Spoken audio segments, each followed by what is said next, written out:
been labeled as real are transitory states of feelings.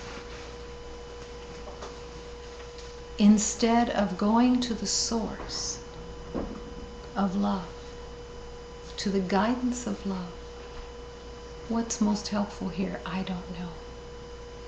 How can I bring nourishment into this body without attachment to what the likes and dislikes of the ego are?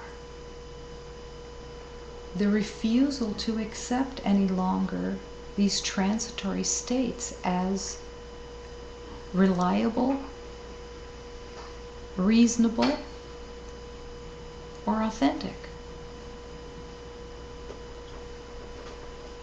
To open to the glory of God, the glory of the light, is to truly surrender these transitory states. Imagine the freedom. So, it began to show me even deeper aspects of its splendor. How can you enter into the deeper aspects of the splendor of the universe when you are engaged, immersed, focused on these transitory states of feelings of your own making? You're in your own little kingdom. You're not available to be shown the even deeper aspects of the splendor of the universe. And then the clear night sky just said directly, will you be able to withstand your own magnificence? It's a fair question. Will you be able to withstand it? You ask for it. You're wanting to surrender this pain of unworth, but will you be able to withstand your own magnificence?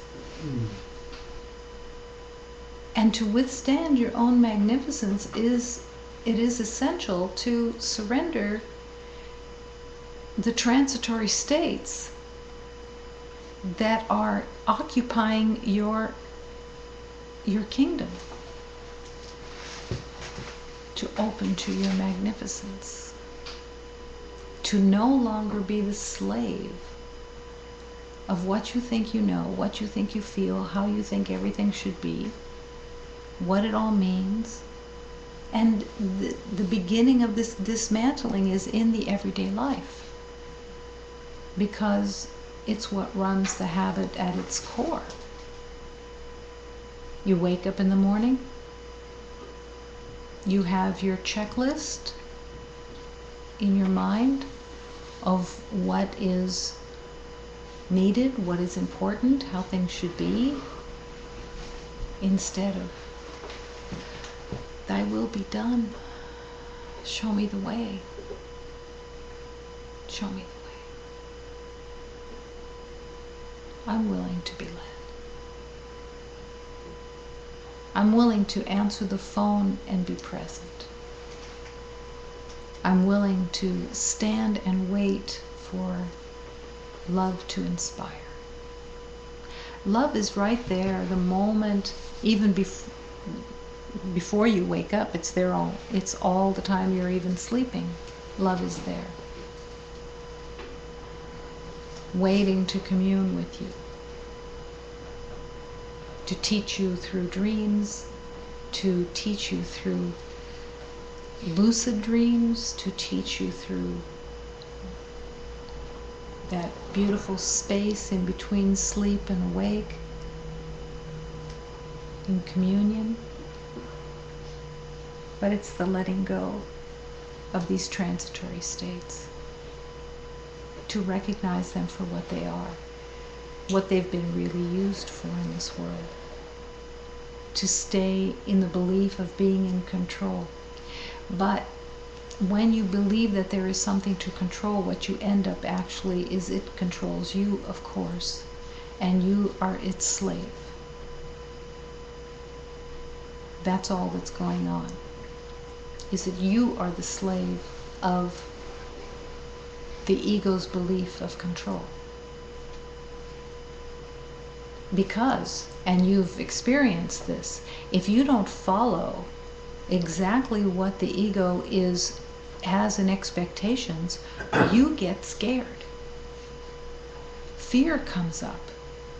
This is like the ego snapping you in the nose. Get back in line. Stay in your habits. But God is calling you to let go of these transitory states, these beliefs of the conditions of the body, all the alterations in the conditions of the body that change all the time, and that you're tuned into all the time to pay attention to it, which then, of course, you're not available for communion with God because you're so busy focused on what's going on. What does this mean? I like this. Do I like this? Do I not like this? Is this good? Is this bad? Whatever. It's like, I'm here to commune with God. I'm here to open into the light of God. All shifts in feelings. One person has a tone in their voice that shifts your feeling. Another person has some way that they're walking that shifts your feelings. Everything is being run. You shift around constantly by likes and dislikes, and then at the end of the day, it's that disturbance and like, I wasn't happy today, I wasn't peaceful today, because there seemed to be so much stuff going on, but it was all in the mind. All in the mind, in the belief of knowing, and not available to open to the true magnificence that you are, but to the guidance of that journey that was available today. I thought I was just hearing things until a spring orchard I was passing my days with at the height of its glory burst into song. Are you available to hear that song? You're not, if your mind is filled with what you know, and your agenda, and your expectations, and your outcomes, and your rules of how things should be and what they mean, and expectations. You're not available to hear that burst of song from the orchard. It's singing, but your slavery in the body identity and the mood identities and the thinking constantly take your attention. You're not available to hear the orchard singing.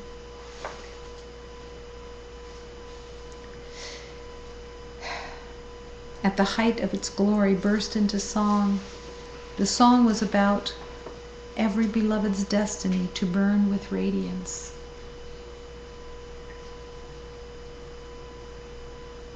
To be able to be available for that. It's not being kept from you at all.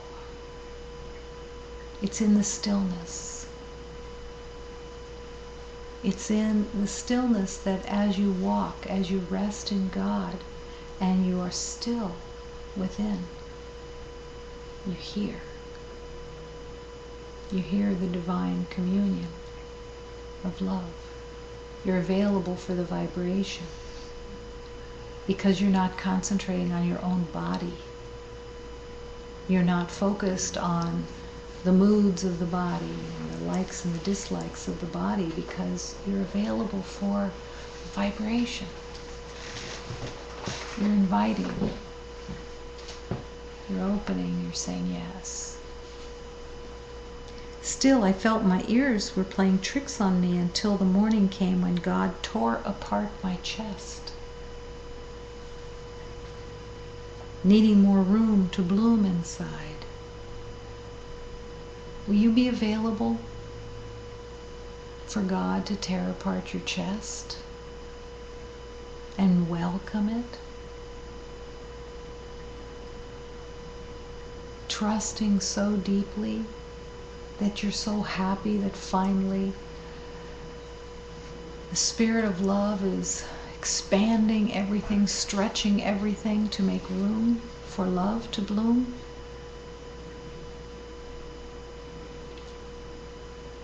In the journey of love, I spent about a year with pain in the heart chakra. Did I go to the doctor to have it checked out? No. Did I ask God, am I dying? Yes, I asked God, am I dying?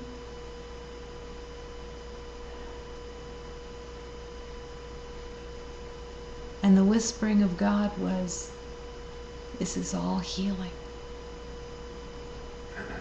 It's the trust. The trust that you are in the hands of God and that you want God to have His way with you. That you are God's. You belong to God.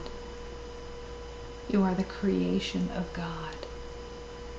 The light, the universal wisdom, the divine intelligence. You are that creation.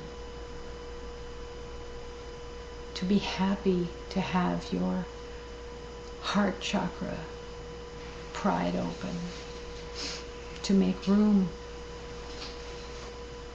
for the light of God that you are, to be available to hear that call of love. I began to roll through the streets in ecstasy. Everyone thought I was crazy. Of course everyone's going to think you're crazy. Thank God. If you look sane in the world, you aren't surrendering.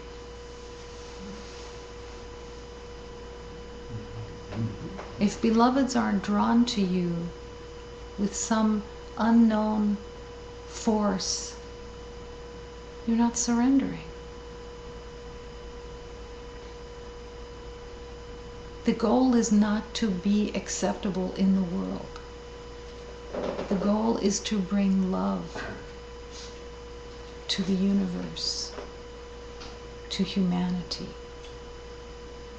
to go beyond the rules that have been agreed on,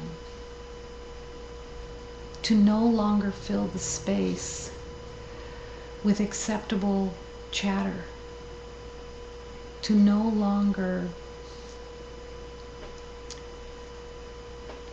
look to the habits of the past to lead the way, but to let love lead, to open into the stillness of hearing the voice of God.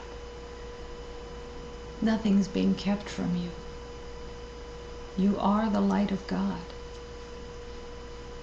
You are the perfection of God, the magnificence of God. And the willingness in accepting that. And the journey can be happy. But the journey can only be happy when you have no expectations. To be happy is to no longer expect anything. Because only expectations can come from the mind. Conclusions.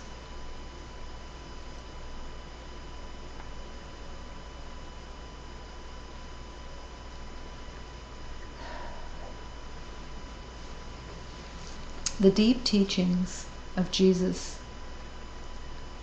that take you step by step into dismantling, which is its perfect intention, Nothing that I see in this room means anything. No meaning that I have given it. This is not something to skim over. This is something to enter deeply. A dismantling of all the concepts that have been made in the name of knowing. The purpose of the teachings is to dismantle these false concepts of what you think you know. Because if they're not dismantled, you keep relying on them. You keep going back to them because that is what the ego wants to do out of habit. And it's a very humbling place. It's a very humbling place to not know. But it's a very freeing place. It's the way to love. You're making room. You're giving the mind back to God where it belongs, where it's been kidnapped by a vicious, false identity of pain and suffering and hatred. And it's time to give that kidnapped mind back to God, to be filled with light, to be filled with harmony and peace and happiness and song, love expressing itself.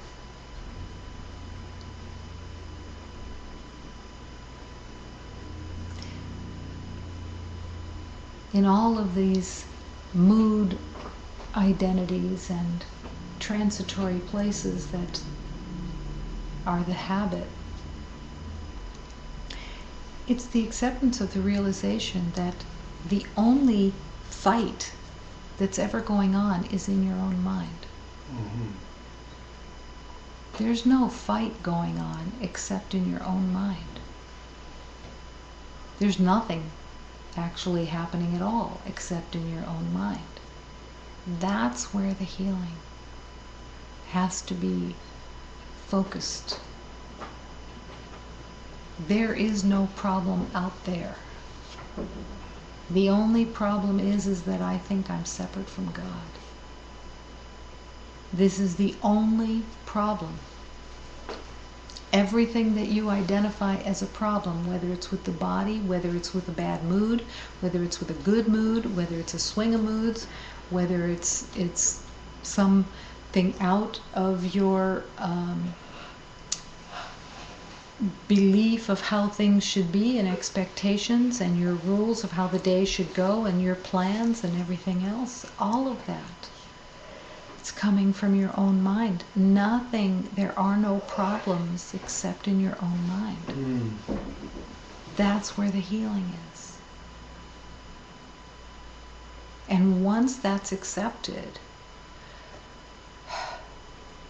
healing becomes spontaneous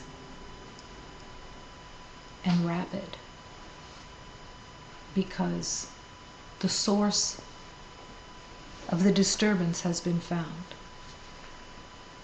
It wasn't out there. It was in the mind. Once it's found and accepted, now the healing becomes tremendous. Because all of the looking outside and the belief in mood alterations and shifts in the body and all of that, it's all a ruse. It doesn't exist. It's all coming from concepts of knowing.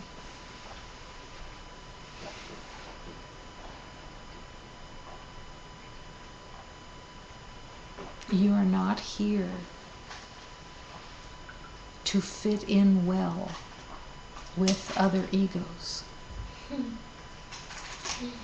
You are here to bring light and love and peace and truth to every beloved, and to recognize every beloved as the light of God, and to really surrender all the concepts that you've made of identity that you like to give everyone in the name of knowing. Oh, you're like this person, or you're like that, or they're like that other person I knew in the past, or they're like this. No. No. They're like God, because they are the light of God.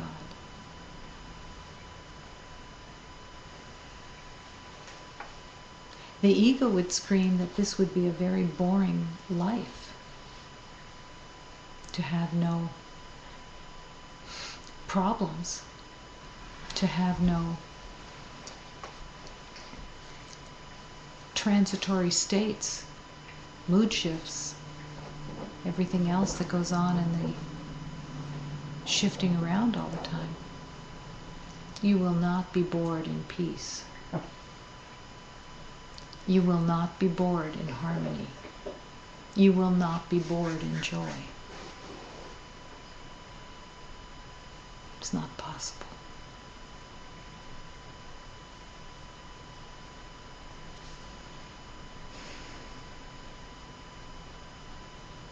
To be happy, you cannot expect anything, which means every day to pay attention.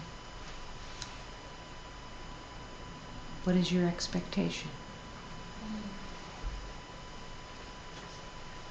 Do you expect that when you put something in the oven, that it will be a certain temperature? Leave that expectation. Open the entire universe by letting go of all the concepts of cause and effect that you have made and expect and have held on to in an unconscious belief that it gives you control and knowing, when it means nothing. And it keeps you from opening to the harmony and balance and beauty and joy that is everything. That's what you're being called to get into the little boat and let love take you on the river of a new unfolding. Imagine the beauty of things unfolding without having expectations. To expand into the universe and have the acceptance that it is unfolding in God's will, and that you're in the boat joining that divine unfolding.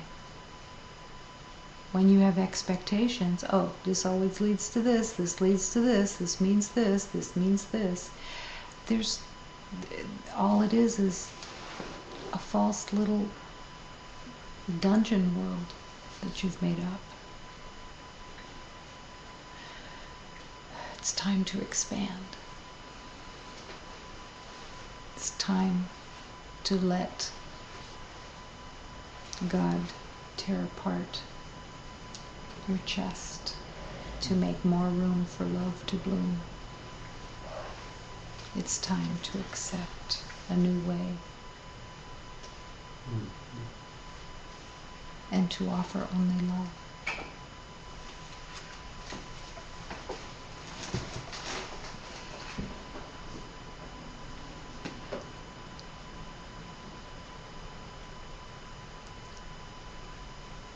The heart has no fear.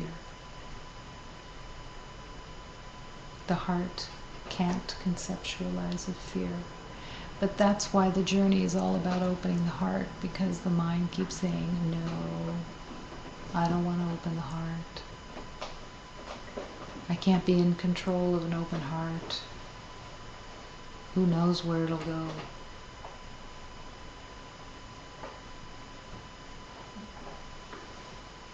And yet, that's the calling. Open the heart.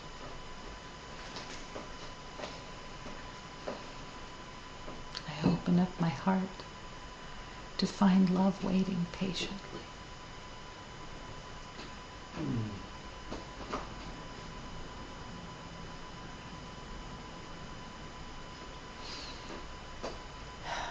Take the leap.